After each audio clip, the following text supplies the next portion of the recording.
2026 Special City Council Workshop. If y'all can please join me in standing for the Pledge of Allegiance.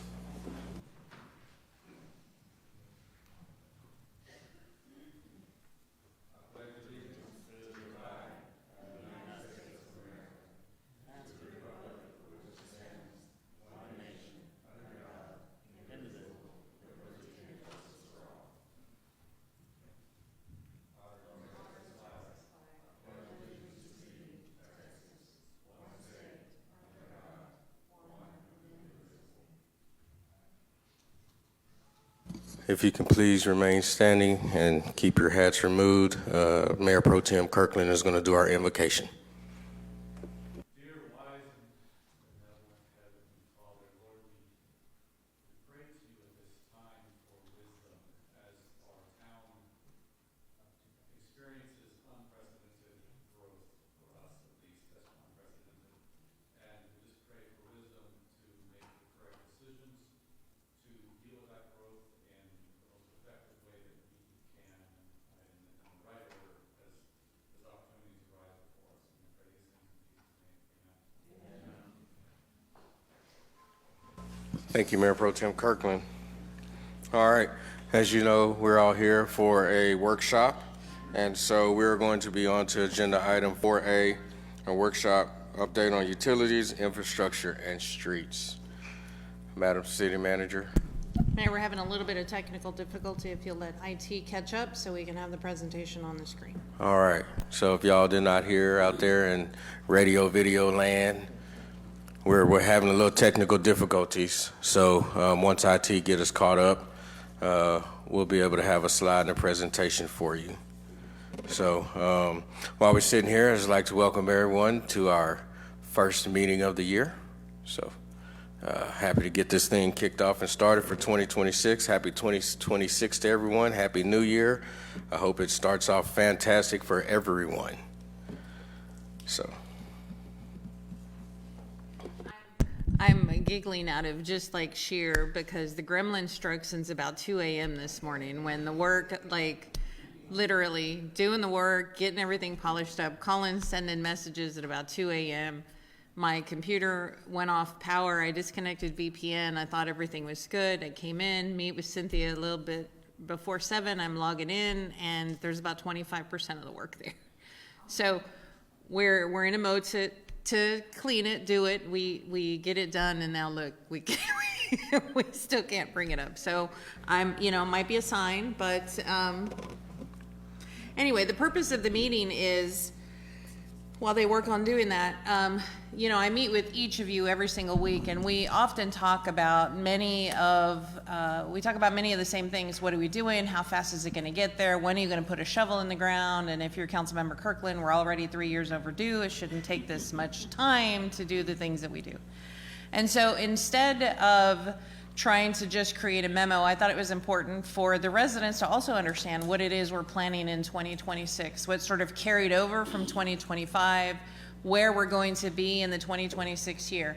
This is sort of a top 10 department list. This list is not all inclusive. Every department still has accreditation, they've still got metrics, they've still got federal reports, state reports they need to submit. So this really is intended to be a super high level work plan to really accomplish the things that everybody sees going on in Bastrop, whether it's the roads, whether it's the construction that's going on at 71, the things that are within and out of our control, so to speak. So just as soon as we get that up and going,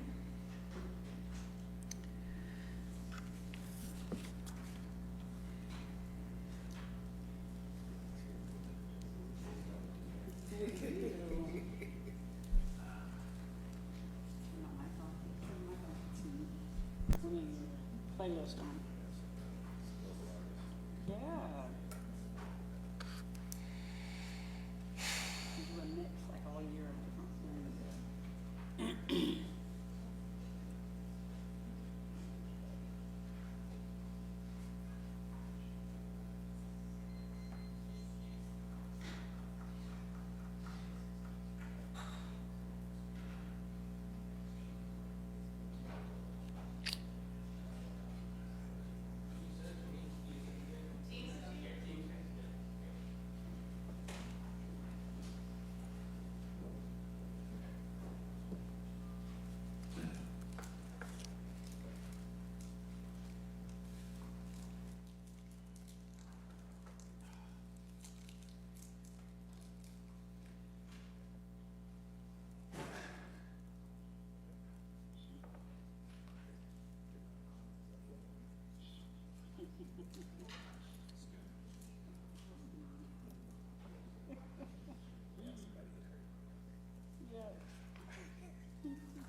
pull anything up on my computer, one of them. Couldn't load the file, been trying. The agenda packet? Yep, the whole thing. Oh, well, this thing better be working. Well, that's what they're trying. They're trying to get that working.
Are you getting your? Yeah, no things. I'm just doing what's coming. I can't, it's too much, It's been too long, right? way too long. When was our Feel last? like I've had about 3 birthdays since the last time I did a report. Yeah. Let's see. Our last meeting was.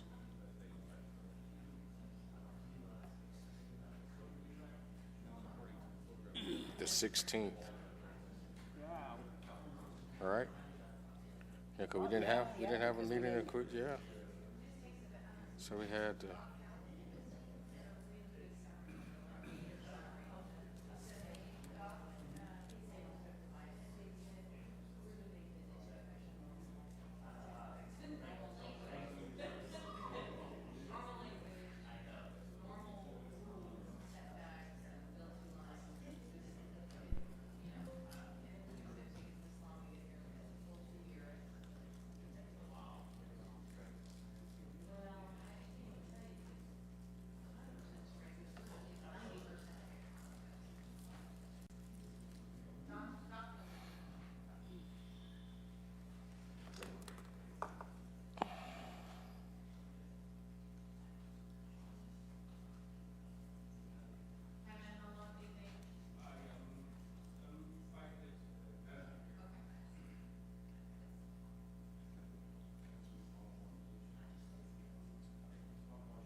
Oh man, I didn't even miss that lady's phone call. Well, she didn't call me. Oh well. You're on the mic.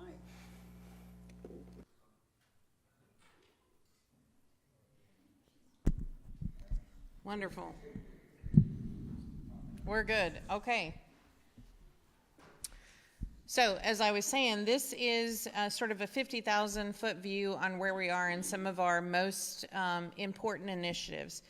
It's also important to identify that some of these initiatives have not been funded yet. And I've been very, very, very careful to do any borrowing, especially as it relates to the infrastructure group, the water and the wastewater, because the city did take on such large amount of debt when we brought the wells and wastewater treatment plant number 3 online that it's important for us to give ourselves a little bit of breathing room to catch up. Make no mistake, we're going to have to borrow some money to get these things up and going. But in the council meeting, as we talk about financial policies, or in this presentation, as we talk about financial policies in the investment committee, it was really important for us to get our financial ducks in a row to give a clear picture of what is down the road. So first is the water. Am I clicking? Okay.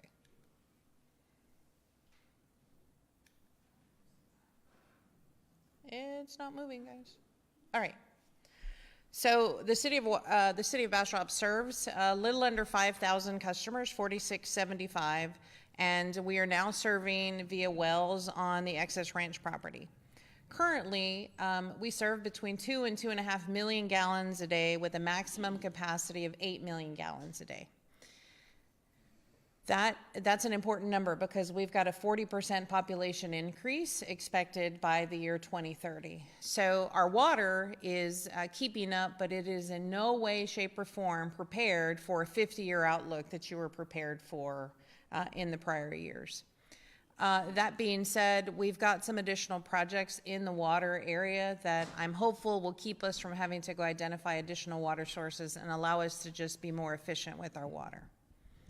So we do need an elevated water tank, and that's at that is at the Valverde site.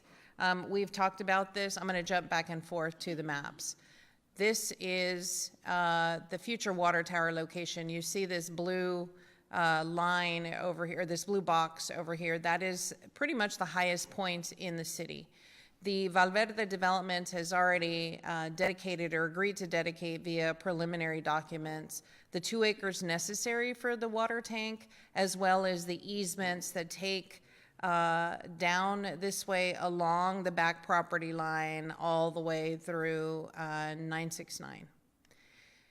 The work that we're going to have to work on, which is in the bullet that's called construct a line by boring under the Colorado near Bob Bryant, is the rest of that line, that excess ranches to the north of this. That line would need to come in somewhere here. We're going to have to bring it here, bring it across, and make that connection. So this is a pretty significant project, and it's absolutely a very necessary project as Valverde continues to build out. This area will begin to lose water pressure very quickly and will not meet fire protection standards. So it's really important that we get the elevated water tank project going. We've gotten it going in terms of working with the developer, but now it's really time to, put pencil to paper and begin the plans for that. Preliminary estimates were in the $20 million range. I don't know that we're going to be in the $20 million range, but we may be very close to that. So additionally, I've talked about some new water technologies. We're going to talk about that in executive session at a future meeting, probably on the 27th. That water technology requires some TCEQ permitting. It requires a 1-year monitoring with TCEQ. There is a mud district that's currently trying out the technology, and so we're in discussions with the quote-unquote inventor, the manufacturer of that, and then also our TCEQ partners. So the issue with that is, in order for that technology to pay for itself and give a positive ROI to the city after 18 months, I do need to identify new customers. I need to identify industry, and who is that new customer? Is it a different water district? Is it industry? Is it commercial uses? And so we are already having discussions with many of those sources. I have a discussion right now with a potential development partner who would be interested in that water. That technology pretty much pays for itself in a very short period of time, but what it does is it gives us relief of that 2 to 2.5 million gallons a day. We can begin to allocate the existing water source to residential uses and that reuse water to commercial and development uses. So it really just expands the longevity of the water supply. Our CCN boundary for water is not nearly as big as our boundary for wastewater. We are surrounded by Aqua, and we are surrounded by Corex, which is now Texas Water Utilities. And so, in my mind, the balance of seeking additional water sources really is a fundamental one. Is it going to be more cost effective for the residents and for the city of Bastrop to partner for those water supplies? Should we be going out and acquiring new water rights, which is a very expensive proposition? Many of the water that's available right now is available in take or pay format, meaning I have it available right now and you must pay for it whether or not you take it. And so I'm not sure that we're ready to make that kind of investment, but again, weighing all the possibilities with the technology, weighing all the possibilities of what is around us and who can we partner with.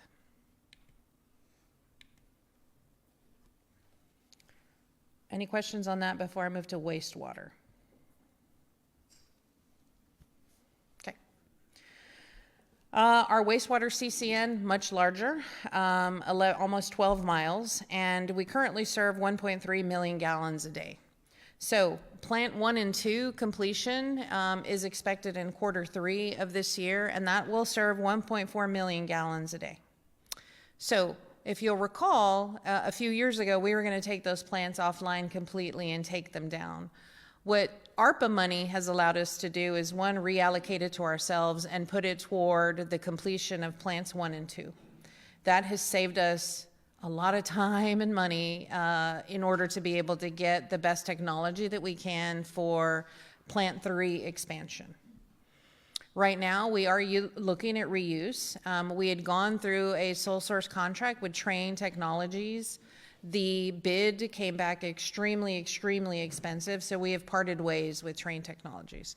We are going to work directly with reuse and see how to drive that cost significantly lower. And that may mean the city has project management oversight. That may mean we are dealing with the plumbers, the electricians, the concrete, all of those folks, instead of turning over a project turnkey, which comes with an expensive project management oversight budget. So all the things we can do to drive these costs down, we are investigating internally. No matter what we do, the plant that we just cut ribbon on is already almost obsolete. So TCEQ permitting requirements are going to be more stringent. We're going to have to do one of two things. We're going to have to put that effluent through this water technology treatment, or we're going to have to move the outfall. We're going to have to do one of a couple of things that both of them are in the several $1 million price tags. So that plant needs to be monetized. There are things in that plant that should and could make money. We've just got to put our thinking caps on, like I've talked to you about the solids, the hauling, those kinds of things. Right now, folks haul those things to the city of Austin, and they pay a pretty penny. We could receive, we could process. The biosolid turns into a product that's available for landscaping. The hauling itself, the dumping itself is a revenue source. So that's 2 revenue sources right now that are actually costing the city. So trying to begin to monetize that. And then as Texas Water Utilities, which is previously Corex, as the Musk companies come online, properties further along 1209 are becoming more and more interested to tie on.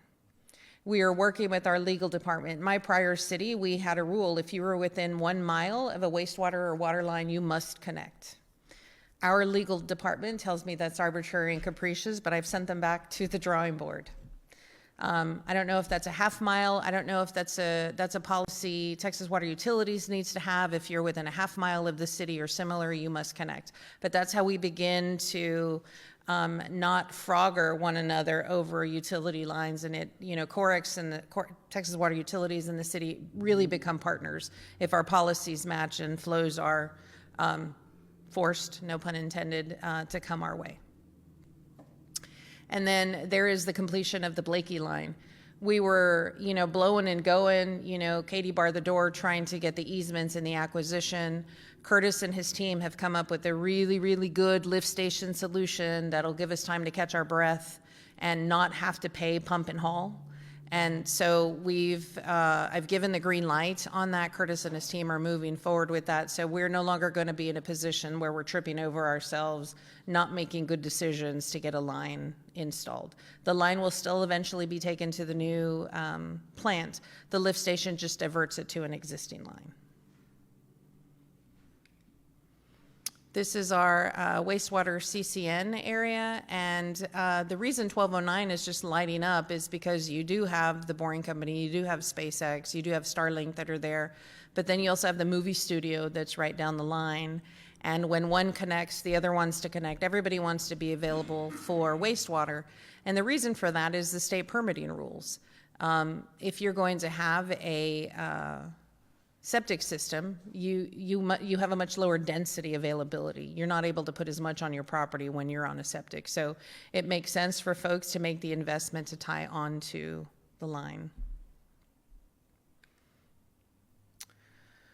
All right, here's a project that's near and dear to Mr. Kirkland's heart, BP&L, and that is net metering. So BP&L will be working on a project that essentially allows solar customers to sell back to the grid. Right now we have 24 customers. It's not a completely net positive or net negative. We're still investigating. Here's a good explanation of net metering. You do have some variation in bills during the summer and the winter, but we would have to work through that. The issue for me becomes we purchase our electricity from LCRA. So I've got to be in a position that whatever we refund back that we don't use, we're in the same net position with LCRA. We're not losing money in that regard also. So here's an example of what the bill would look like. There's a potential for a discount. For example, in this example, the customer experienced a savings of $22.09.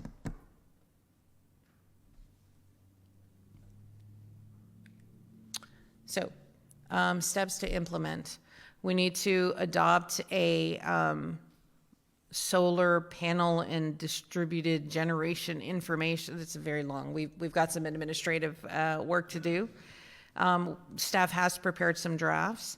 The cost to reprogram the meters is about $800 because we do only have about 24 meters right now. And the big unknown is the cost to upgrade the utility billing system.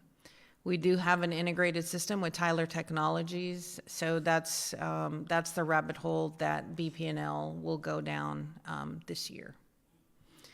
Additionally, BP&L has the project for completion of the expansion on the Buc-ee's side of the world, and then also improvements to the alleyways in the downtown that make those buildings more feasible for restaurants and higher revenue producing uses.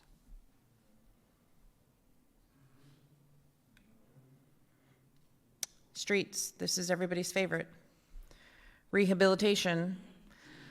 So a few years ago, we did a pavement condition index, and you wouldn't believe me if I told you that we paid into the six figures for this pavement condition index, which now you can buy a piece of software mounted on your cell phone, and it's about an $8,000 piece of software that does the very, very, very same thing. We'll ride around in the streets, we'll get new condition, and it'll upload it, and GIS puts it in the map, and off we go. The streets that are proposed by staff are Mesquite, obviously Blakey, Alley A, Wilson Street, Fayette Street, both east and west, Gutierrez Street, Tahitian Drive, and/or Pine Street. And so I know that many, many of you have additional streets that you want to discuss, so those will be on topic for tonight. Reconstruction, we have Water Street starting 1/29/2026. Hallelujah.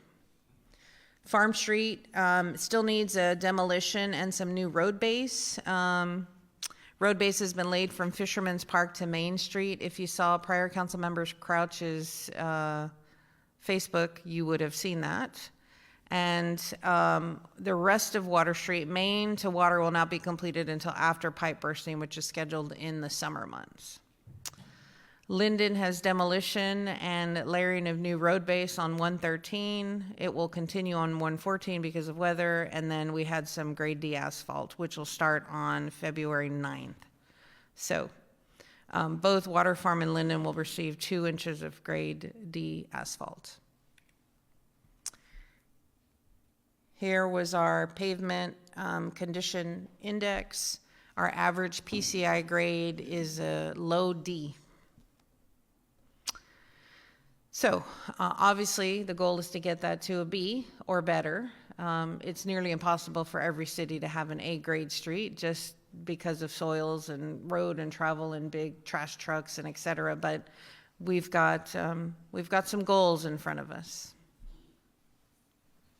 We've got a lot of work in front of us too. So new streets includes Reed Way, the Old Austin Highway roundabout, and the Blakey Lane extension. So we continue to talk about rehabilitation, repair, and new. And then our county partnership streets are Buttonwood and the Pine Street intersection back here that's really, really, really bad.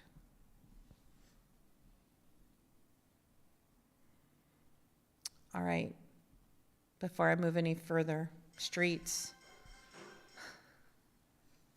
Anybody have any comments? I know Councilmember Foster's dying.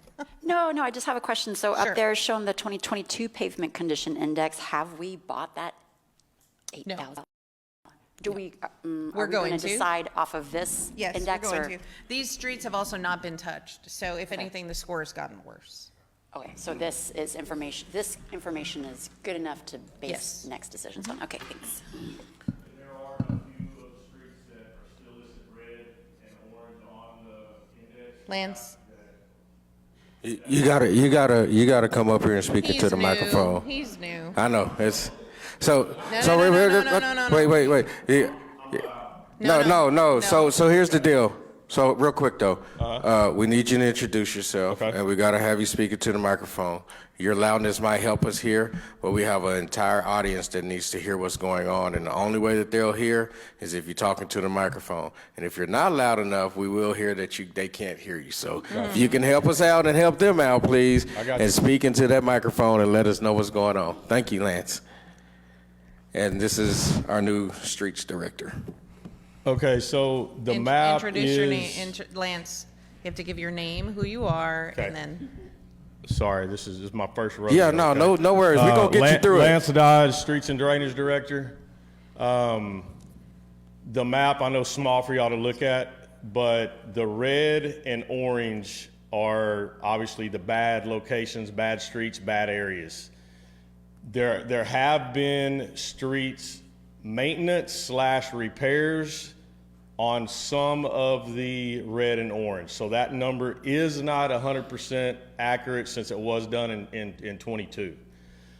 That has been raised and noted on the streets that were improved and no longer need to be highlighted in red. When we do get the new software to update the new map, that'll change. But for the most part, this is fairly accurate, but there are a handful of streets that are in the green now that have been repaired.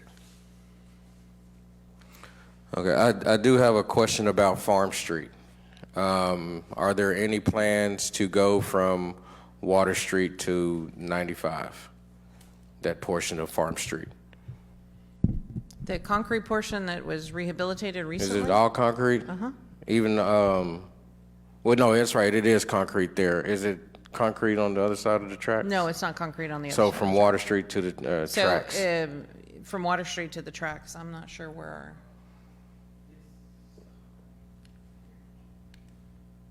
Yeah, it's concrete from the railroad tracks. 295. On farm, it's Pecan all the way to 95 is all concrete. They did Okay. that during the rehab for the schools, so the school buses don't mess up the road. Right. I couldn't remember if Yeah, all so of goes it was or from not. Pecan.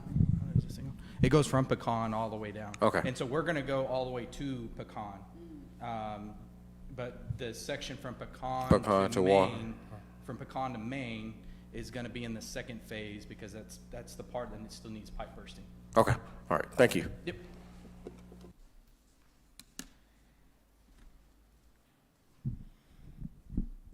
All right, given the streets that are up on the screen, I'm happy to take any additional information that the council would like to see. Councilmember Meyer? Thank you. Sylvia, on Pine, you said the intersection, because I know Jefferson and Pine is really bad. So what is that intersection? I believe it is Jefferson and Okay, Pine. good. That was my main. That one's super bad there. And also, not really a question, but I would like everyone listening to know that January the 29th of this year is Water Street. Thank you, Lucy and Edward. That you're going to be happy on that. I want to say one thing about that. We're only going to do one phase right now. So the first phase is everything south of Chestnut. So Gutierrez Chestnut to Chestnut. to 71 is the first phase, and then we're going to come back and do second phase, but it'll be later after this summer, June. after they finish The some of pipe bursting. the utility work, and Right. on the north side. So you're going to see work on that side. It just won't be road work; it'll be utility work, and then we'll come back and do that north of Chestnut all the way to Buttonwood, further than that. Or Elm, I think it is. Maybe it's I Elm. think It's it's all the Elm. way to the dead Yeah. end It's of Elm. where water dead ends. I think, and thank you for saying that, because I think a lot of times when people around, and understandably so, when you see certain things being done to other streets, and they're like, those streets are fine, and ours been bad for so many years, but it's just the extent of work that has to be done to those Yes. streets, so. Yeah, and that's why we haven't started on Water Street Right. yet, is because one was the downtown events and stuff that Right. was going on during the holidays, and we've got Mardi Gras still, so we still have some things we're trying to work around, and that's why we haven't quite jumped to water. That's why you're seeing them jump to these smaller sections first. They're going to knock those out. Plus, that has given them some heads up on what to expect when they do get to water, because they've already found things at Farm Street that they weren't expecting. They found things on Childers they weren't expecting, and so they're kind of finding things and they're working those out to when we get to water, hopefully they have a good idea and we can move along pretty quickly. So, cool. All right, Mayor Pro Tem I just want to make that clear Plunkett. because I've seen that a lot on Facebook. I No, want to make but that clear. Councilmember So- Plunkett, sorry. Councilmember Plunkett. Yeah, I just want to, I think we've talked about it before, about we're going to wait on Mesquite until After, the construction on that new neighborhood. yes, right? on that new Right. neighborhood, once that's complete, then we'll move into that. That'll be probably a 27 Yeah, that makes a lot of sense. project. Okay. That one in Hawthorne. And that Hawthorne, we're considering doing some concrete work there because of the school bus traffic from the high school. So Makes sense, okay. The development on Mesquite is, he's getting pretty close to having all of his public improvements in. And so folks will say, well, it's done. Well, the big trucks that are now carrying the concrete and the wood and everything else. Yeah, they have to Still deliver have to go houses through, there right? too. Correct. Yeah, yeah. Councilmember Lowe? Yeah, thank you, Mayor. My things were the end of Mesquite and Linden, but that's being taken care of. But I just want to say about the technology, it's pretty nice. I was talking with Curtis about that this morning, and it's pretty fast. I didn't realize. I figured it would be a while, but it was moving pretty fast. So I just wanted to. It was at the mill and Who was with me at ICMA or TML that we were looking at the street equipment? Some of y'all were with me. I was super excited, wanted Yeah. to load it onto my truck, but yeah. yes, the mill and overlay also. Yeah, mill I and mean, overlay. it really makes a difference. Lance is coming to us from the private sector where he actually knows how to lay a street on time and on budget. So it's very refreshing to have a sense of urgency from somebody who knows what they're doing. Yeah. He actually worked with the staff to redo Wilhelm. We bought a new curb machine. We actually did the curbs in-house. We'll be doing the curbs at Settlement, reconfiguring so that their sidewalks are safer. So, yeah. and it's a little less Yeah, money, you know what I mean, which is good. You know, we can't look, overstate that. So we did go out for IDIQ, indefinite delivery, indefinite quantity. We did get 5 bids. I think we threw one out because it didn't meet the requirements. But as we expected, it's a little less than $1 million a mile, but not much less, about 800 to 850,000. Given that some of these streets are ready and ripe, I think we're going to do a combination of both. We're going to, let the private sector do what they can do quicker, and then we're going to pick up on those streets that maybe aren't quote unquote so bad that allow us to still use it, put our machinery to work, put our crews to work, and we'll just keep getting better. Kudos on that. That's great job. Councilmember Foster? Thank you. I also get asked a lot about Jefferson from Chestnut to 71. I'm having a hard time on the map. It looks like it's maybe just orange, but it might be red by now. Do y'all get comments on that one? No, just at the intersection mostly, but so you're talking, Jefferson, correct, 71. from the intersection all the way down south to 71. And it looks like on here, it's like mostly orange, okay. if I'm getting the right street. So we're not talking about HA5, we're talking No. about rehab. No, we are talking okay. mill, overlay, any biggies. repair. Yes, you're talking asphalt. Thanks.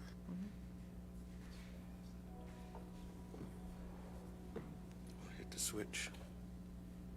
Councilmember Meyer? Thank you. Sylvia, on Tahitian Drive, is that the whole Tahitian Drive up to the city limits, or is it just a section, or from 71 all the way up to city limits, or?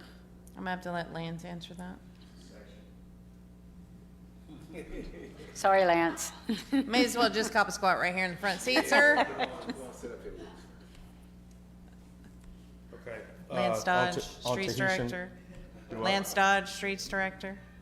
We got Every to single get you. time. you Every got- time, huh? Okay, Lance Dodge, Streets Director. It's not for us. Okay. It's for the Okay. the people watching. Yes, Tahitian Drive, it is a portion. It's just a section. A big majority of Tahitian Drive is in green. But there is a section that has not been, the HA5 seal coat has not been used on it. So there is going to be a portion of Tahitian Drive that we're going to go back with the HA5 on. Which portion is that, Lance? And it is broken up on the map. me see. If we pull that up.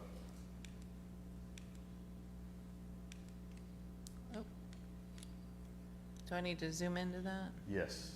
Colin, can you zoom in to Tahitian?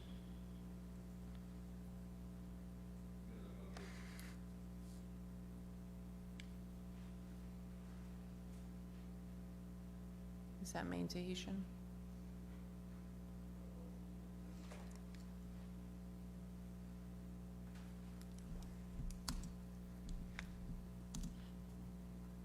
Is that section like, I can't really see anything, like where does 71 start and where does that?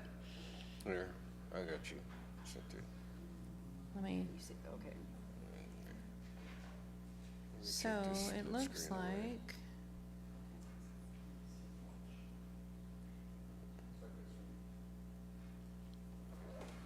It looks like it is the area beyond Mauna Kea. Okay, going down, going down the so hill, okay. It is, Yep, and I'm not, so I travel Mauna Loa up to 71 every day, so That's the this is green gonna be the segment. area that's gonna be past to Mauna Kea, great. Yeah, because that is, I'm happy I don't drive on it, but a lot of people do, and so they'll be happy too. yeah, it's Mauna Kea, between Mauna Kea and Makaha within the city limits. I don't know how to pronounce that. Thank you.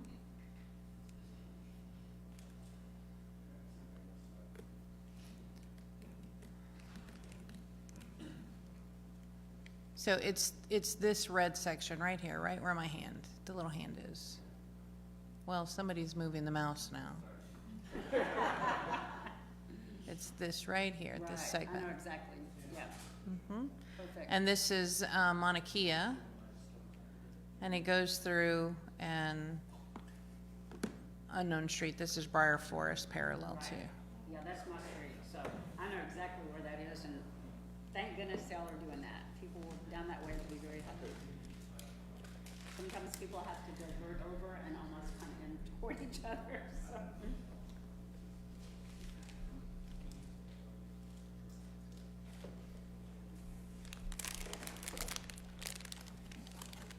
Anybody have any other Anybody comments on else? streets? No one else. Okay. Thank you, Lance. Thank you, Lance. But we're entering drainage, so I'm not sure if that's you or Curtis.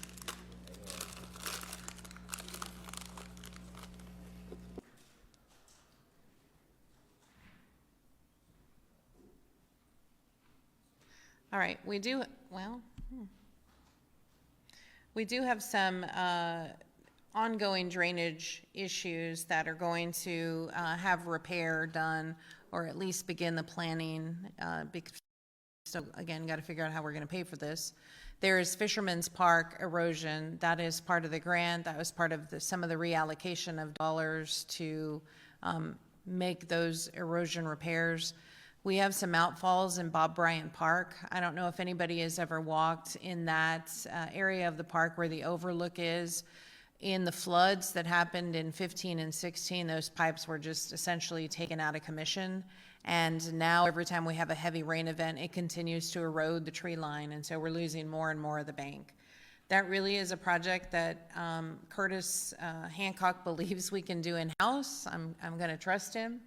He's smiling over there. I trust Curtis, so we're going to see about putting those pipes back together. They really did just, become disconnected. We still have the Pecan Park outfalls. There was some work that was done. The engineer/developer are doing some work. When that work gets done, we're going to have to come back in with some replacement, because that water is going to continue to be diverted. Around the bluff area? Exactly, Yeah. around the bluff area.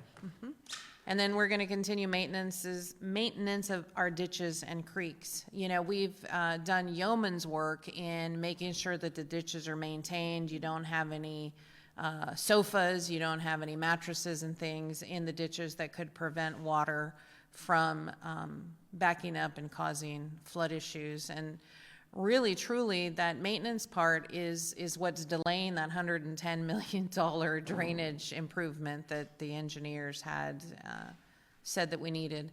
That, and we're also really trying to acquire those areas in the floodway so that we, continue to prevent development in those very sensitive areas, and we can dedicate them as parks. So it has the double benefit of meeting our park requirements with the state. Mayor Pro Tem Kirkland. In regards to the continued maintenance drainage, how far along are we on getting our drainage ways and ditches and things put on GIS? I'm going to look at Andres and Lance on that.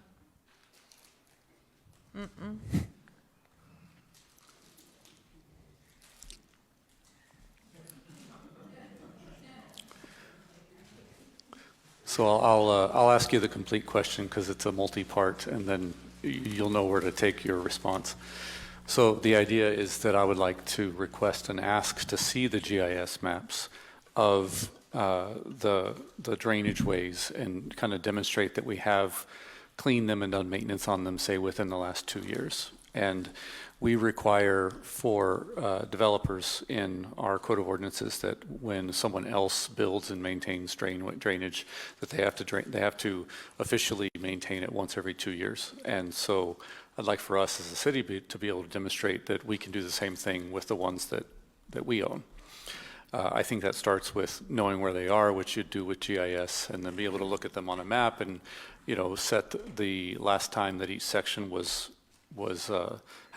maintained, and then you'd be able to see in a color-coded sense throughout the city where we've maintained things, or you could even do it in a heat map where you can look at it. The worst color is the one that has been maintained the longest ago, and then you can target those. So anyway, that's kind of the overall idea that I'm contemplating, and was curious how far along we were getting them into GIS and then being able to use that as a data set to know where to do maintenance. Okay, name again, Lance Dodge, Streets and Drainage. Howdy. Okay, so we are working with our internal guy, with Tim, that is getting this set up for us. We do have a layout that anytime we have storms coming in, depending on the rating of them, what have you, that our team goes, checks the drainages weekly. We have a checkoff sheet we use. We file them. It's broken down into 4 different areas as far as the ratings to make sure we don't get caught, as she mentioned earlier, and there's a mattress in a drain somewhere, and the water is not able to flow, and then we have a flood in part of the city, what have you. So this is done weekly. We do have guys that work streets and drainage, that do the street sweeping, that check the drainage flows, that make sure they're not stopped up, that vacuum them out. So this is not just once a year, once a month. I mean, this is a weekly thing that is taking place in the department now.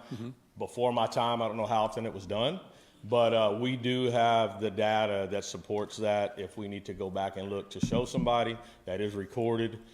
Pictures are taken before and after when there's any kind of clean out done. So that way, if something happens, we can verify that the work was completed and there was flow before a storm came if there ever is an issue with something being stopped up or not draining properly. I will have to get back with y'all on when the GIS will be updated with the city information itself, because I do know he's working on that. I just don't know how far along he is.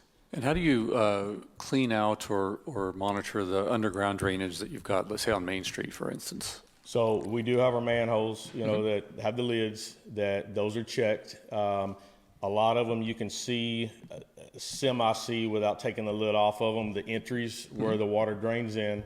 If they can't see in there, then they would take the lid out. We have a street sweeper truck that does general sweeping of the streets where the curbs and gutters are, where there leaves, trash buildup, especially after we have events downtown, whatever, they'll come through afterwards and sweep.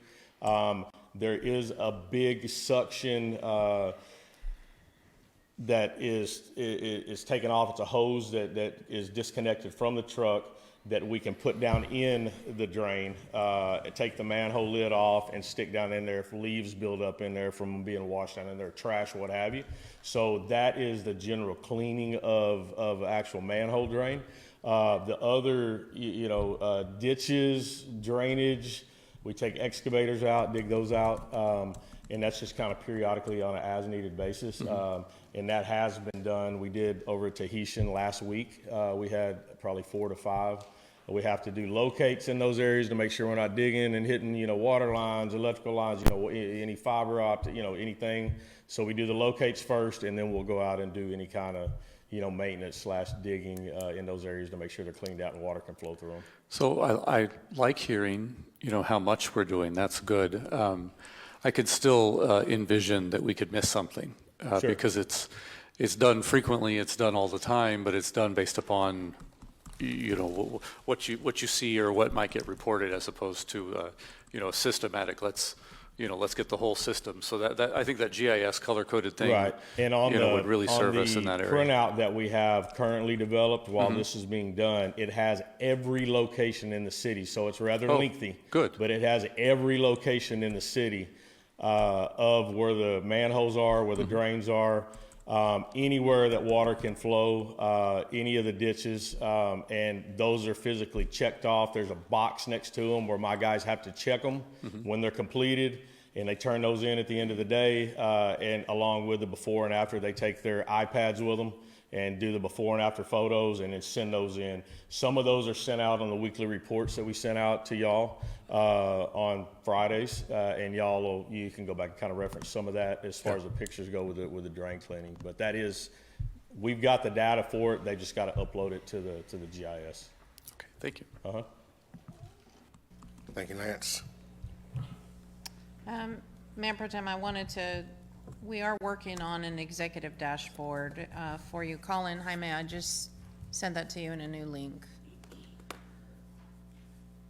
So those items that the council identifies as priorities, we're working with a group. So this is essentially your at a glance. And so if drainage is important, then we can clearly identify how many miles of drain line that we have, how many have been maintained, what that percentage is as the year goes by. So far, we've got citizen requests, permits pending, the number of work orders, the number of inspections, because obviously development is super important. You'll be able to see where we are with the budget, where we are in, et cetera. So we are working on getting you an at a glance. A lot of this is going to be reading from the OpenGov portal. But this should hopefully allay a lot of the concerns to keep us on a project management track, because you guys told me that was super critical. It's just not launching the project, keeping the project on time and on budget. Thank you. You have anything else? Okay, so let's go back to next is Park. So Jason, you may want to, Lance, you're off the hook. Thank you. One more time, what's your name again, please?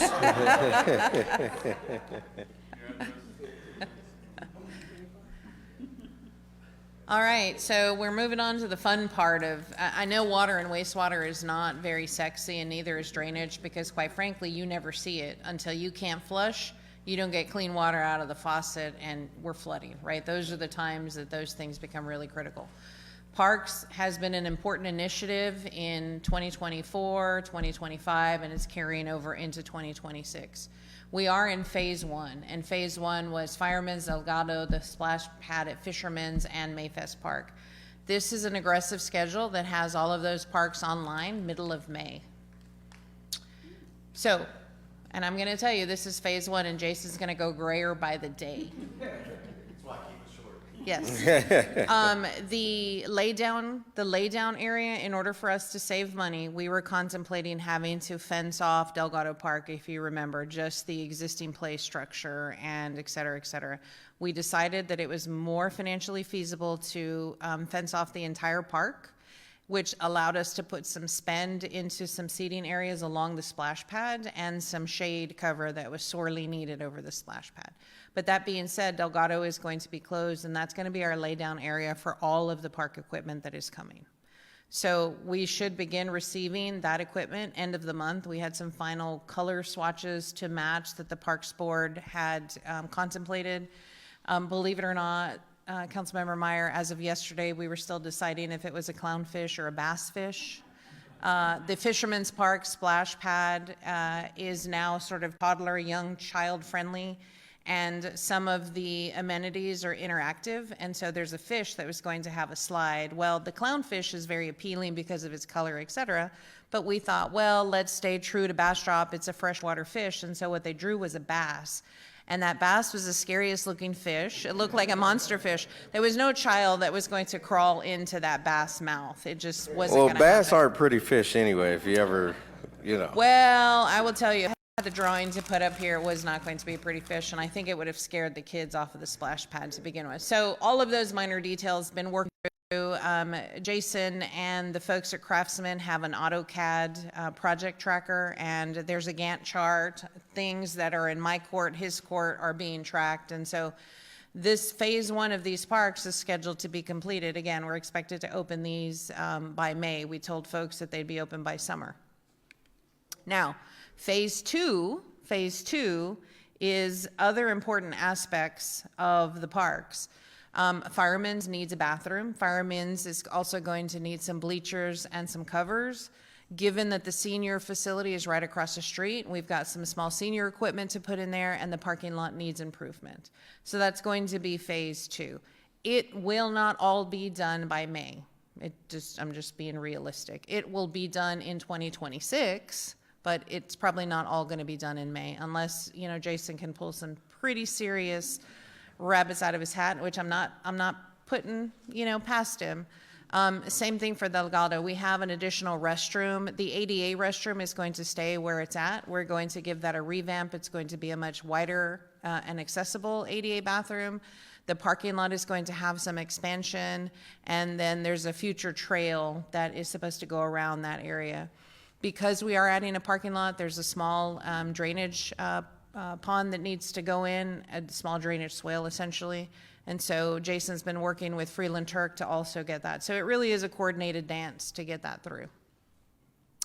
And then the Parks Board threw a curveball at us with Hart Park.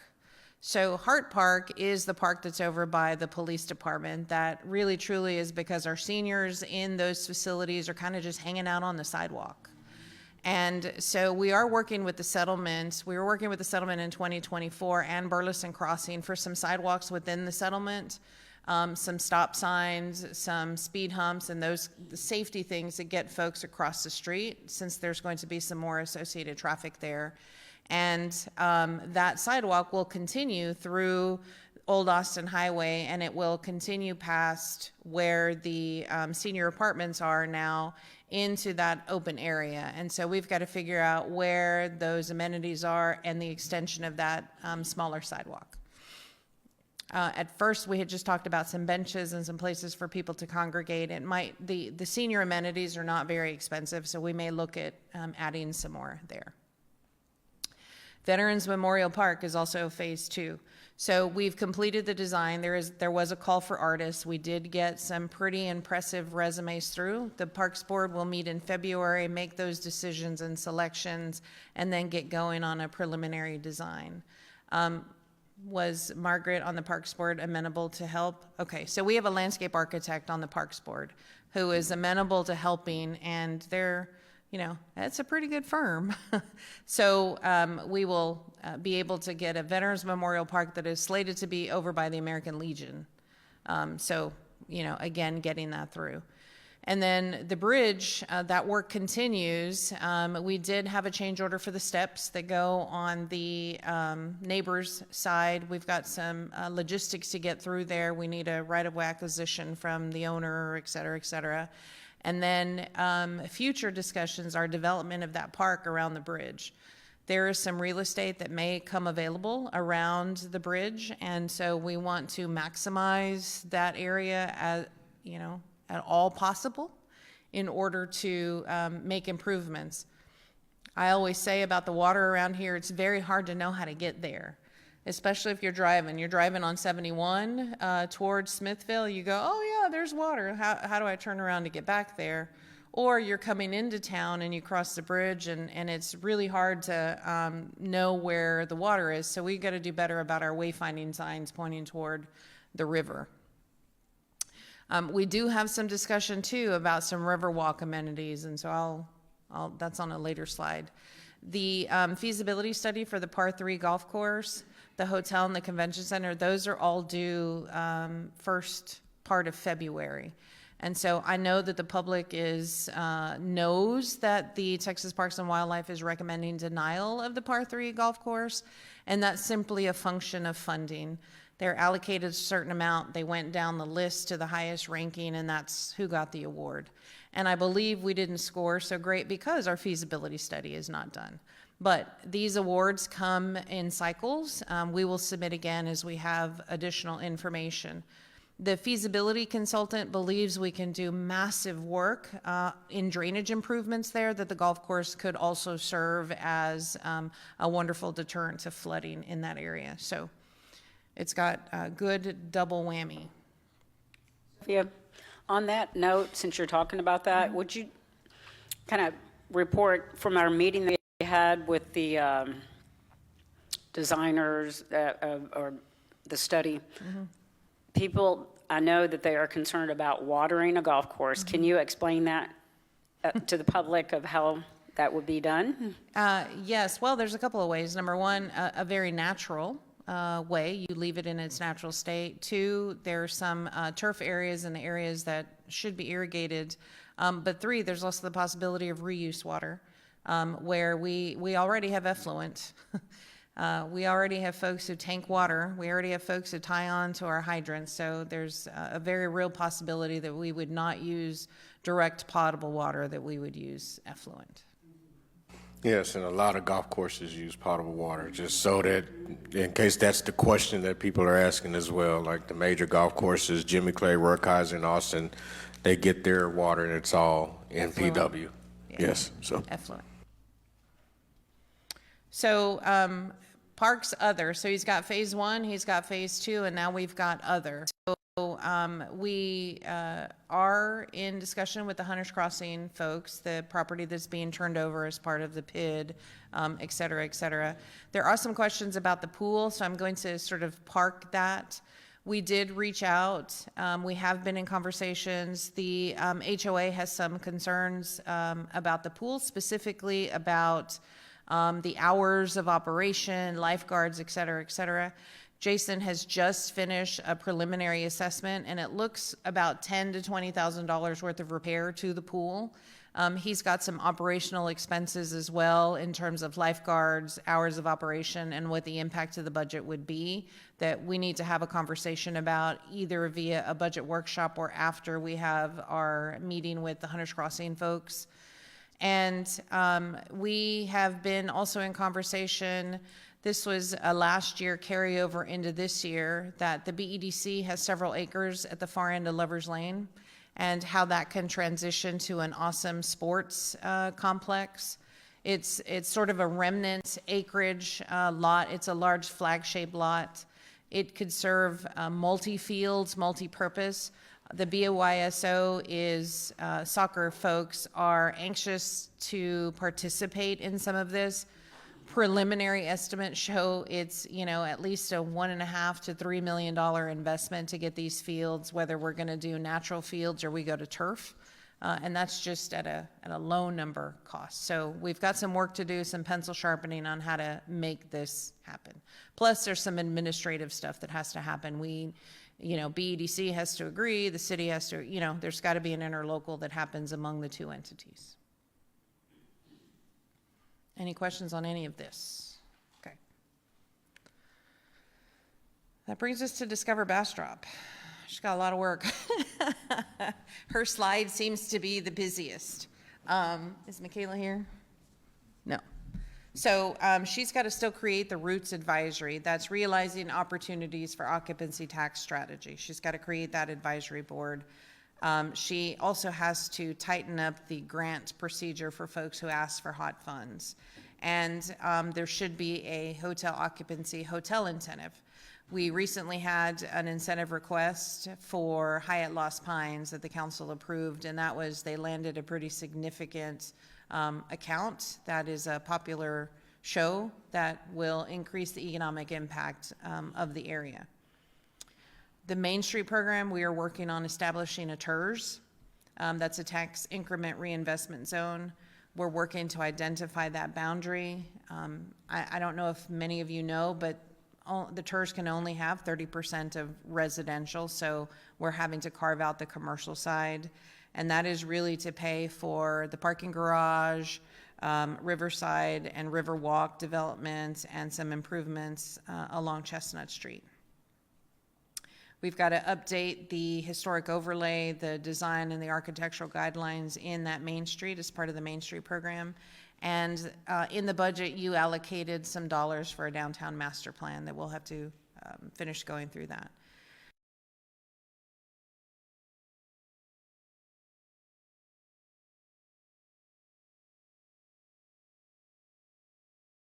Community support. We talked about the Day of Giving. We have not launched that. When I talked to Councilmember Fossler, the question was, should we participate during the United Way Day of Giving? Do we have our own day? Et cetera, et cetera. So we've got to flush that through. And we've got some amendments to the ordinances that we've got to do. You guys have asked for folks to be able to toss from the parade routes again. We will bring that ordinance to you. The one request is that folks who are tossing from the parades have walkers on either side of their float. So that's pretty much to keep the children at bay. You cannot toss if you don't have a walker on either side of your float. And we've got to do some fee schedule updates in Discover Bastrop. Moving on, we've got the German Casino to pick up with. I'm meeting with that architect next week. We've got the South End District with the African American Heritage Group, and then is doing a First Friday refresh. I always get stuck on that word. And it is the First Friday Market and Entertainment Days. And then we move into Bird Junction Phase 2. So I just want to remind folks that the Lost Pines Art Center was really instrumental in raising a lot of those funds. There was very little city funds that went through that. We had received some grant money and then also the Lost Pines Art Center. So there was a lot of chatter on what the spend was on social media. So I just want to remind folks there was not a lot of city investment in that. We move forward with our partnership with CARTS on transportation. This is the plan that they have for improving the area at 71 and Loop 150. There is also some proposed improvements over at the library, and everywhere there's pretty much a CART stop. So this is, again, increasing transportation and mobility around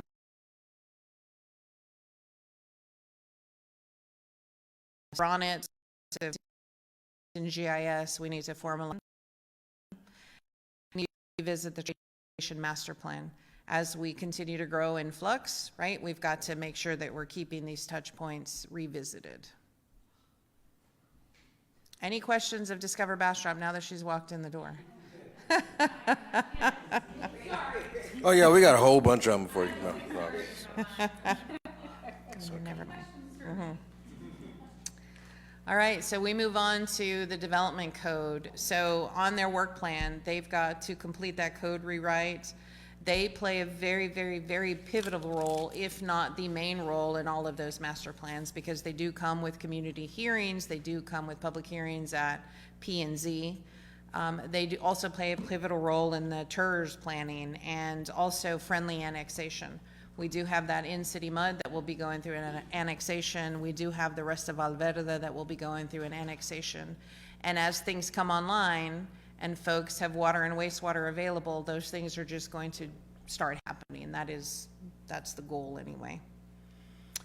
We have the Planning and Zoning Commission on February 26th for the code, with the first council reading on the 24th and the second council reading on the 14th. Hallelujah. So economic development, we continue small business retention and expansion. I'm not sure if how much of you are aware that we modified the BEAR, business attention, retention and expansion, to be community and economic development. That will encompass more small business retention and expansion, as well as job training and affordable housing. Workforce housing is what we're going to call it. They will continue to work on the TERS and the PID at the Bastrop West, as well as the hospital and hotel convention center sites. And then we will continue any discussions we have about a potential partnership with the regional EDC. My conversation with folks has been that this really needs to be an initiative that's led by the county. And it needs to be really a public entity, and public funds need to be protected and transparent. So I'm sure we will pick up those conversations later on, mid-year at some point, but that's pretty much the stance. Questions? Y'all are quiet today. All right, fleet and facilities.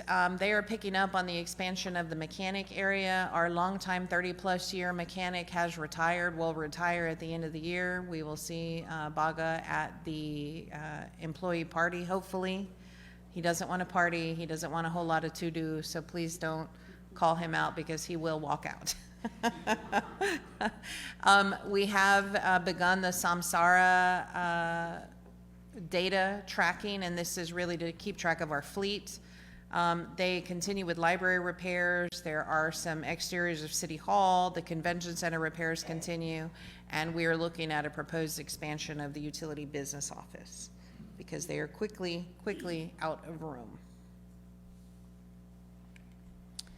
We move to finance. The investment committee must get finalized. We need to give another review of our policies. We need to get ready to complete our audit and begin our annual consolidated financial report. Our budget planning this year is to bring you guys a 2-year outlook, and we can only adopt a budget 1 year at a time, but hopefully a 2-year outlook makes our next budget process that much simpler and it's not so painful every single year. And then we need to complete the build out of the OpenGov transparency portal.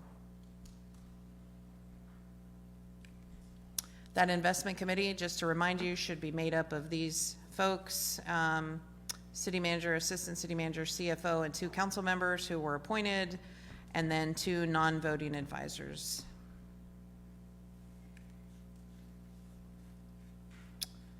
We need to tighten our purchasing and financial management policies. There were some changes at the state level that need to be copied into our local policies.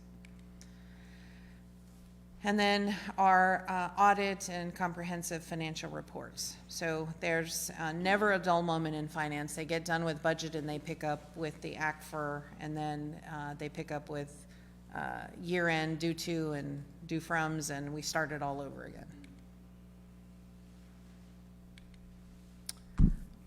All right, I didn't touch all of the departments, y'all.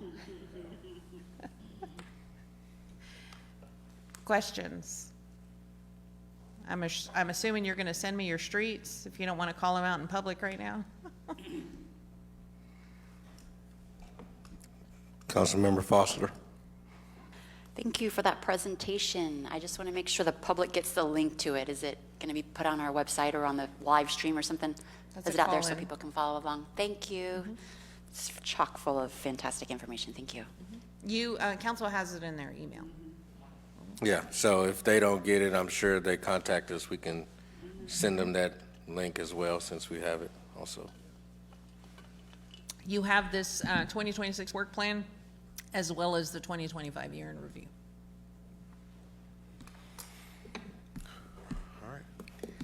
If we don't have anything else, thank you, City Manager You've got a few Carrillo. minutes to break for dinner. Well, do we have any citizen comments? All right, now that we do not have citizen comments, Motion to adjourn? we have a motion to adjourn. Do we have a second? Second. All in favor? Aye. Thank you all for it's no opposed. Thank you all for attending this workshop. We'll see y'all here in about 20 minutes, 19 minutes for the start of our city council meeting. Thank you.